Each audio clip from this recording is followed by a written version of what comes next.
Hi writers, today we are going to read a story by a master author. You have probably heard of him before, Tomie dePaola.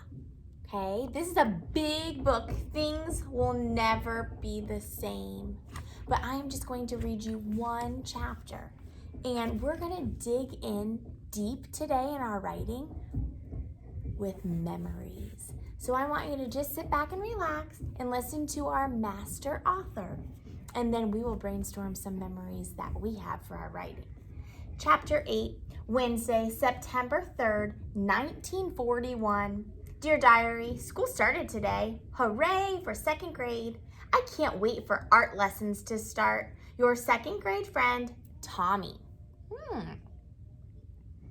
School at last. We went to Miss Canary's room and waited. Finally, Miss Philomena came in and told us what second grade room we'd be in.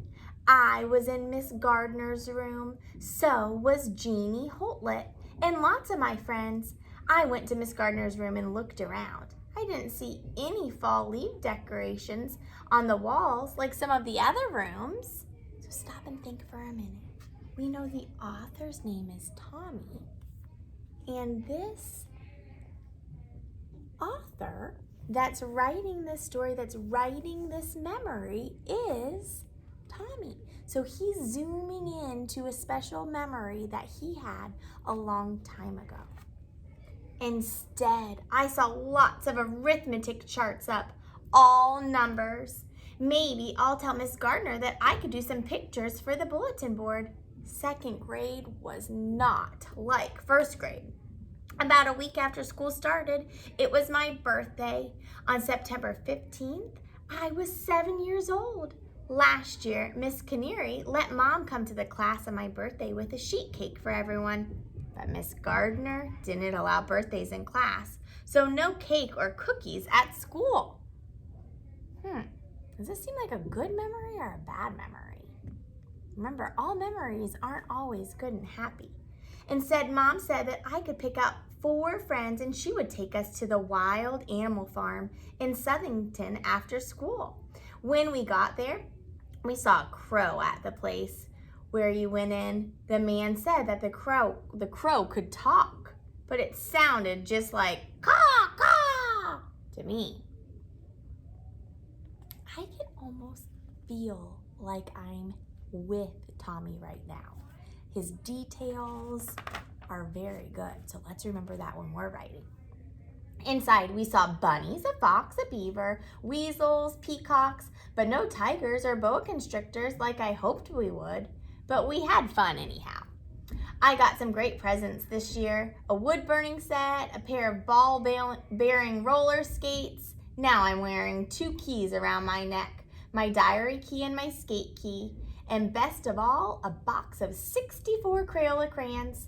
I knew we were going to have real art lessons this year with Mrs. Bowers, the real art teacher. I had already met Mrs. Bowers once when I was in kindergarten and made the Valentine box. Mrs. Bowers saw it and told me how much she liked it. I wished Mrs. Bowers would hurry up and get here. I took my crayons out to school the next day. I wanted to be ready for Mrs. Bowers when she finally came. Miss Gardner saw them and said, "Tomie, take those crayons home and leave them there." Miss Gardner wanted us all to use the same school crayons. She only gave us 1 piece of paper, too. She told me that Mrs. Bowers only comes to school every 2 months or so. And she had to go to all the classrooms, not just ours. But finally, one afternoon, before we went home, Miss Gardner told us that Mrs. Bowers was coming to our classroom the next day. Well, that night I could hardly sleep. The next morning, Mrs. Bowers came in wearing her blue artist smock and carrying a big box of thick colored chalks. I had secretly brought my 64 Crayolas to school, even though Miss Gardner had forbidden them in my classroom. When I saw those colored chalks, I was sure Miss Bowers would understand.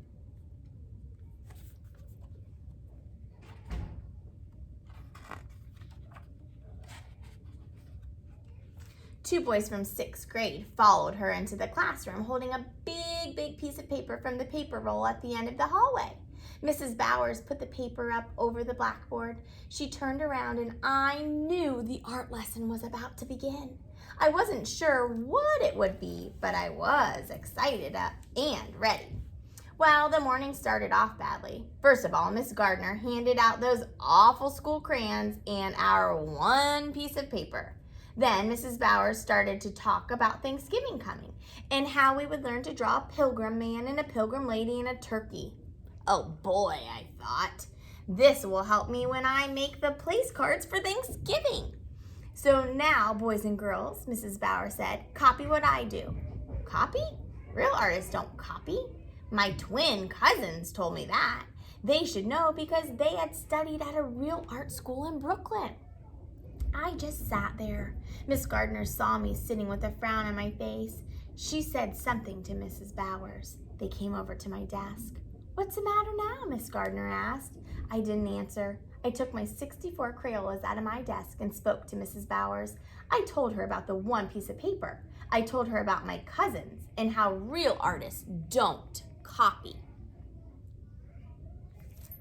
I can feel what he's feeling, and I can tell also by looking at the pictures, he's frustrated. He's disappointed. He had this picture in his head of what school was going to be like, and it is not what he had imagined, is it? And besides, I said, I'm going to be an artist when I grow up. Then I told Mrs. Bowers how I had drawn right on my sheets under the covers and how Mom and Dad had let me draw on the walls before they put on the plaster when they were building our new house. I told her I drew whenever I could. Well, was I lucky? Mrs. Balua Bowers understood completely. But I have to be fair to the rest of the children, Tommy, she said.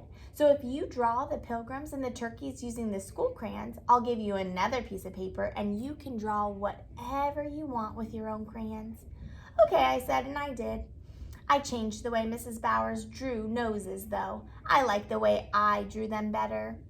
I think she did, too. For my own drawing, I drew a picture of Mrs. Bowers in her blue smock with all the beautiful combs in her hair. She asked if she could have it, but I explained I wanted to keep it. She understood that too. That day, Mrs. Bowers and I became really good friends.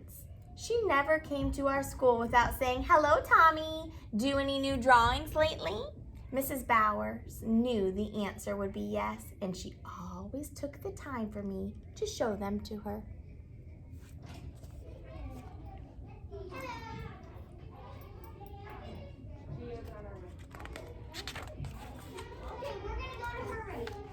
So that is the end of the story, okay? So think about this memory of going to school. Do you have any memories of starting a new grade or even starting e-learning? Okay, his memory kind of started out bad, but it seemed to end well. And like I said, all memories, things that you remember, might not always be good ones, okay? So you need to get your writer's notebooks and turn to your next blank page. Remember, it's in the back of our book where we brainstormed all of our ideas. And I'm gonna quickly go grab that. But while you are turning, remember, it's in the back. Find that page. I'm gonna go get my notebook.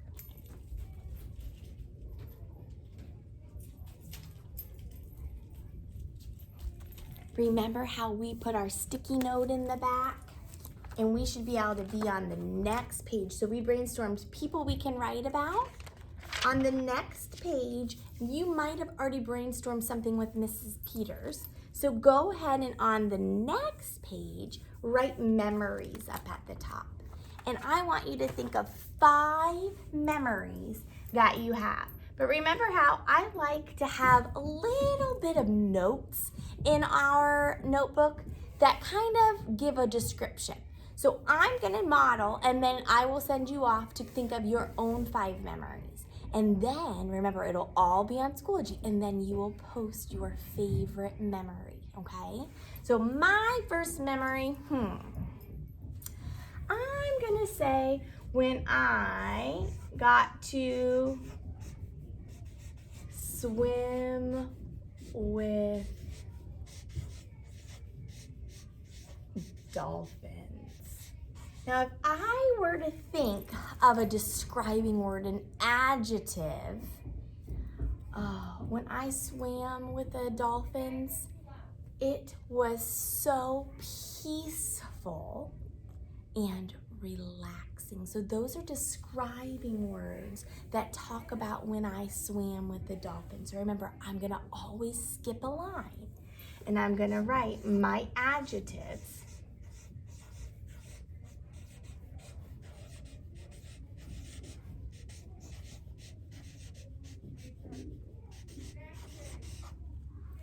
Okay, so then I'm gonna skip a line again. Number 2, what's another memory I have?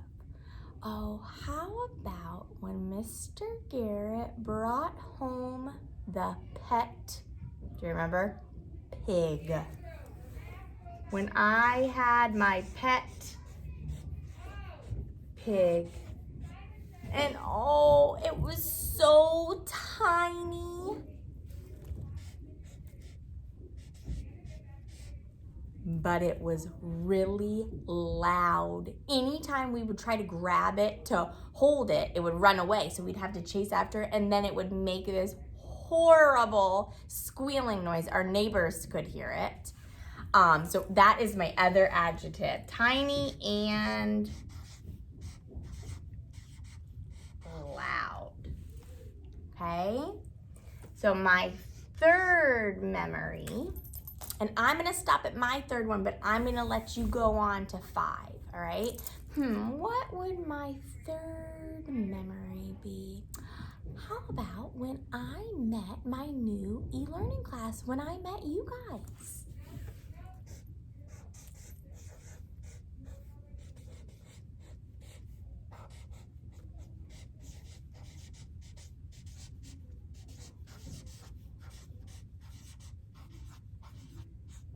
And when I met you guys, I was so excited. Remember, I'm coming up with some good describing words, and I was already in love with all you guys. You were just the cutest things, and I was just hoping that you can come to school soon so that I can love all over you, because you are just the cutest, best students that I've ever had. Excited and in love. Okay, so now that you have a good idea, you are going to brainstorm. Remember, in the back of your writer's notebook where we have our brainstorming all of our good ideas we can write about, you're starting a new page, memories, and you are coming up with not 3, but 5. Every time you're skipping lines and coming up with 1 or 2 adjectives that go with each of your memories. All right? And then when you are all done, you are going to post your favorite memory with the adjectives that go with it. And remember, it could be a good memory, a bad memory, a scary memory, an exciting memory, totally up to you. So find a quiet spot, see if mom and dad can turn on some nice, peaceful, relaxing music, and get brainstorming. Bye.